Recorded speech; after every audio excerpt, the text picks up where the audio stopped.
गणेशाय नमः। ओम विष्णुवे नमः। आप सभी का बहुत बहुत स्वागत है आपके अपने YouTube चैनल वेद दर्शन पर।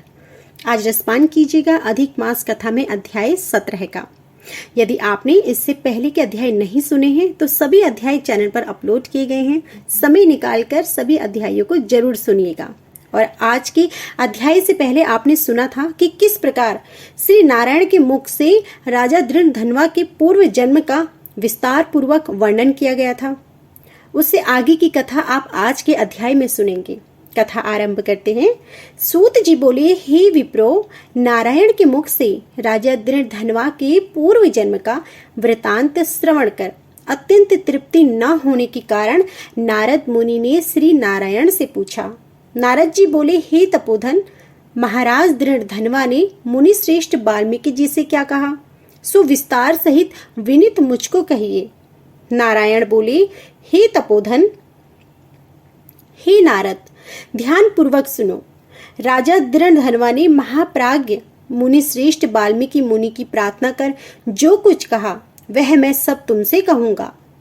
दृढ़धनवा बोला, मोक्ष की इच्छा करने वाले लोगों से पुरुषोत्तम मास का सेवन किस प्रकार किया जाए और क्या दान दिया जाए और इसकी विधि क्या है, यह सब संपूर्ण लोक के कल्याण के लिए मुझसे कहिए, क्योंकि आपके समान महात्मा संसार के हित के लिए पृथ्वी पर भ्रमण करते हैं। यह पुरुषोत्तम मास स्वयं साक्षात पुरुषोत्तम भगवान है। उस पुरुषोत्तम मास के सेवन से महान पुण्य होता है और यह बात मैंने आपके मुख से भली भांति सुनी है। मैंने पूर्व जन्म में सुदेव नामक ब्राह्मण श्रेष्ठ होकर विधि से पुरुषोत्तम मास का सेवन किया, जिसके प्रताप से मेरा मृत पुत्र भी उठ खड़ा हो गया। हे ब्राह्मण, पुत्र शोक के कारण निरंतर निराहारी मेरा यह पुरुषोत्तम मास बिना जाने ही बीत गया। अज्ञान के भय पुरुषोत्तम मास का ऐसा फल हुआ कि मृत्यु को प्राप्त भी सुखदेव उठ खड़ा हो गया। उसके बाद हरि भगवान के कहने पर इस अनुभूत पुरुषोत्तम का मास का सेवन किया।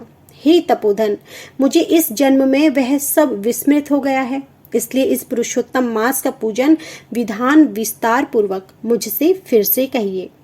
वाल्मीकि जी बोली, ब्रह्म मुहूर्त में उठकर पर ब्रह्म का चिंतन कर उसके बाद बड़े पात्र में जल लेकर नैऋत्य दिशा में जाएं।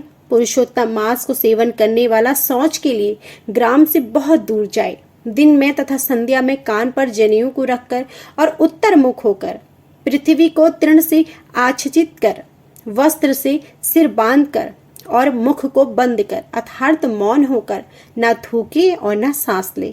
इस तरह मल मूत्र का त्याग करे और यदि रात्रि हो तो दक्षिण मुख होकर मल मूत्र का त्याग करे।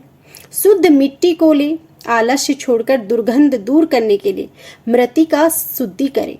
लिंग में 1 बार, गुदा में 5 बार, बाएं हाथ में 3 बार, दोनों हाथों में 10 बार मिट्टी लगाए, दोनों पैरों में 14 बार लगाए और यह गृहस्थ आश्रमी को शौच कहा गया है। इस तरह शौच कर मिट्टी और जल से पैर और हाथ धोकर दूसरा कार्य करें।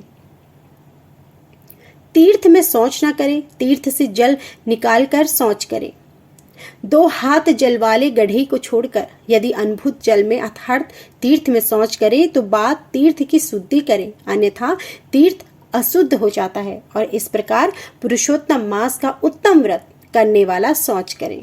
तदंतर 16 कुल्ला अथवा 12 कुल्ला करें। मूत्र का त्याग करने के बाद 8 हाथ 4 कुल्ला गृहस्थ करें। उठकर प्रथम नेत्रों को धो लें, बाद दातुन लें और इस मंत्र को अच्छी तरह से दंतवादन करें। हे वनस्पति, आयु बल यश वर्च प्रजा पशु वशु ब्रह्म ज्ञान और मेधा को मेरे लिए दो। अपामार्ग अर्थात बैर की 12 अंगुल की छेद रहित दंतवन कानी अंगुली के समान सोटी हो, जिसके पर्व के आधे भाग में कूंची बनी हो, उस दंतवन से मैं मुख शुद्धि करें। रविवार के दिन काष्ठ से दंतवन करना मना है, इसलिए 12 कुल्ला से मुख शुद्धि करें। बाद आचमन कर अच्छी तरह प्रातः काल में स्नान करें और स्नान के बाद उसी समय तीर्थ के देवताओं को तर्पण के द्वारा जल दें और समुद्र में मिली हुई नदी में स्नान करना उत्तम कहा गया है। बावली कूप तालाब में स्नान करना विद्वानों ने मध्यम कहा है और गृहस्थ को गृह में स्नान करना सामान्य कहा है। स्नान के बाद शुद्ध और शुक्ल ऐसे दो वस्त्रों को धारण करें। ब्राह्मण कंधे पर रखे जाने वाले उत्तरीय वस्त्र को सावधानी के साथ हमेशा धारण करें। पवित्र स्नान में पूर्व मुख अथवा उत्तर मुख होकर बैठें और शिखा बांधकर दोनों जांघों के अंदर हाथों को रखें। कुश की पवित्री हाथ में धारण कर आचमन क्रिया को करें। ऐसा करने से पवित्री अशुद्ध नहीं होती, परंतु भोजन करने से पवित्री अशुद्ध हो जाती है। इसलिए भोजन के बाद उस पवित्री का त्याग करें। आचमन के बाद गोपी चंदन की मिट्टी से तिलक धारण करें। वह तिलक ऊर्ध्वपुंड्र हो, सीधा हो, सुंदर हो, दंड के आकार का हो, ऐसा धारण करें। ऊर्ध्वपुंड्र व अथवा त्रिपुंड्र हो, उसके मध्य में छिद्र बनाएं। ऊर्ध्वपुंड में लक्ष्मी के साथ हरि भगवान स्वयं निवास करते हैं। त्रिपुंड में पार्वती सहित साक्षात शंकर भगवान सर्वदा वास करते हैं और बिना छिद्र का पुंड कुत्ते के पैर के समान विद्वानों ने कहा है। सफेद तिलक ज्ञान को देने वाला है, लाल तिलक मनुष्य को वशीकरण करने वाला है, पीला समस्त रिद्धि को देने वाला है। इससे भिन्न तिलक को नहीं लगाएं। गोपी चंदन की मिट्टी से शंख, चक्र, गदा, पद्म आदि धारण करें और यह संपूर्ण पापों को नाश करने वाला और पूजा का अंग कहा गया है। जिसके शरीर में शंख इत्यादि भगवान के आयुधों का चिन्ह देखने में आता है, उस मनुष्य को मनुष्य नहीं समझना, वह भगवान का शरीर है। जो शंख, चक्र आदि चिन्हों को नित्य धारण करता है, उस देही के पाप पुण्य रूप हो जाते हैं। नारायण के आयुधों से जिसका शरीर चिन्हित रहता है, उसका कोटि कोटि पाप होने पर भी यमराज क्या कर सकता है। उसके बाद प्राणायाम करने पर संध्या वंदन करें। प्रातः काल की संध्या विधि पूर्वक नक्षत्र के रहने पर करें। उस पर सूर्य नारायण का दर्शन न हो तब तक गायत्री मंत्र का जाप करें और सूर्य स्थापना के मंत्रों से उठकर उज्ज्वकली बांधकर उपस्नान करें। सायंकाल के समय अपने पैर को पृथ्वी में करके नमस्कार करें। यश्य व जो कमी रह गई हो उसको पूर्ण करें। जो द्विज, ब्राह्मण, क्षत्रिय, वैश्य श्रद्धा के साथ संध्या करता है, उसको तीनों लोकों में भी कुछ दुष्पर्याय नहीं है। दिन के आदि भाग में होने वाले कृत्य को कहा है। इस प्रकार प्रातः काल की नित्य क्रिया को करके हरि भगवान की पूजा करें। लीपे हुए शुद्ध स्थान में नियम में स्थित होकर और मौन तथा पवित्र होकर गोबर से गोल अथवा चौकोर मंडल को बनाकर व्रत की सिद्धि के लिए चावलों से अष्टदल कमल बनाएं। बाद में स्वर्ण, चांदी, तांबा अथवा मिट्टी का मजबूत और नवीन छिद्र रहित शुद्ध कलश को उस मंडल के ऊपर स्थापित करें और उस कलश में शुद्ध तीर्थों से लाए हुए कल्याणप्रद जल को भर दें। कलश के मुख में विष्णु, कंठ में रुद्र भगवान अच्छी तरह वास करते हैं। उसके मूल में ब्रह्मा जी स्थित रहते हैं और मध्य भाग में मार्तगण कहे गए हैं। व्याकरण आदि के अंगों के साथ कलश में स्थित हो। इस प्रकार कलश को स्थापित करके उसमें तीर्थों का आवाहन करें। तदंतर उस कलश का मंत्र पाठ पूर्वक गंध, अक्षत, नैवेद्य और उस काल में होने वाले पुष्प आदि उपचारों से पूजन करें। उसके ऊपर पीले वस्त्र से लपेटा हुआ तांबे का पात्र स्थापित करें। उस पात्र के ऊपर राधा के साथ हरि की मूर्ति को स्थापित करें। पुरुषोत्तम मास के पुरुषोत्तम देवता हैं। पुरुषोत्तम मास के आने पर उनकी पूजा करनी चाहिए। जो इस संसार सागर में डूबे हुए को उबारता है, उसकी इस लोक में भी मृत्यु धर्म वाला कौन मनुष्य पूजा नहीं करता है। उस शरीर की रक्षा धर्म के लिए और धर्म की रक्षा ज्ञान के लिए हुआ करती है और ज्ञान से मोक्ष सुलभ हुआ करता है। इसलिए धर्म को करना चाहिए। सहायता के लिए न माता कही गई है, न स्त्री, पुत्र आदि कहे गए हैं, तथा न पिता, न सहोदर, न भाई, न धन कहे गए हैं। केवल धर्म ही उसका प्रधान कारण कहा गया है। वृद्धा अवस्था सिंहनी के समान भय देने वाली है और रोग शत्रु के समान पीड़ा देने वाले हैं। फूटे हुए बर्तन से जल गिरने के समान आयु प्रतिदिन क्षीण होती जाती है। धन चंचल है, चित्त चंचल है, संसार में होने वाला सुख चंचल है। ऐसा जानकर संसार के विरक्त होकर धर्म के साधन में तत्पर रहें।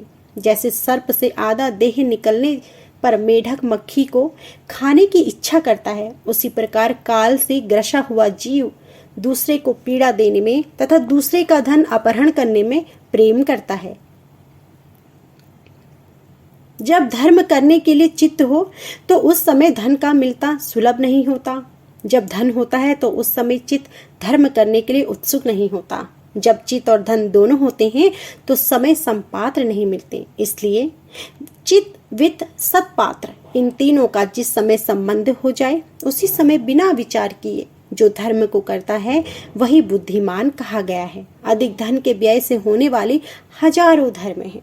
जिस प्रकार गंगा ही तीर्थ है, कामदेव ही धनुषधारी है, विद्या ही धन है और गुण ही रूप है, उस तरह संपूर्ण महीनों में उत्तम पुरुषोत्तम मास साक्षात पुरुषोत्तम ही है। जिस प्रकार हाथी के पैर में सब प्राणियों के पैर लीन हो जाते हैं, उसी तरह समस्त धर्म और कला समस्त पुरुषोत्तम में विलीन हो जाता है। चिंतामणि के समान दूसरे रत्न पृथ्वी में नहीं हो सकते, कामधेनु के समान दूसरी गौ नहीं हो सकती, राजा के समान दूसरे पुरुष नहीं हो सकते, वेदों के समान समस्त शास्त्र नहीं हो सकते। उसी प्रकार पुण्यकाल इस पुरुषोत्तम मास के पुण्यकाल के समान कोई नहीं हो सकता। शास्त्र को जानने वाला कुशल शुद्ध वैष्णव सत्यवादी और विप्र आचार्य को बुलाकर उसके द्वारा पुरुषोत्तम की पूजा करें। अंतःकरण में होने वाले मोह, काम, क्रोध, लोभ, मद, मात्सर्य आदि रूप बड़ी बड़ी मछलियों से पूर्ण अत्यंत गंभीर वेग वाले इस संसार रूप सागर को पार करने की इच्छा करता है, वह इस भारतवर्ष में आदि देवता पुरुषोत्तम भगवान का अच्छी तरह पूजन करें। तो यह थी आज की संपूर्ण अध्याय। इससे आगे का अध्याय आप हमारी अगली वीडियो में जरूर सुनिएगा और उम्मीद है कि आपको हमारे यह सभी अध्याय पसंद आ रहे होंगे। अधिक मास चल रहा है और अधिक मास की कथाएं सुनना बहुत ही पुण्य का होता है। तो यदि आप हमारे चैनल पर नए हैं तो प्लीज़ हमारे चैनल को लाइक कीजिएगा, सब्सक्राइब कीजिएगा और बेल आइकन दबाइएगा, जिससे कि आपको हर दिन नियम से सुबह के समय अधिक मास की कथाएं सुनने को मिल सके। जय श्री हरि।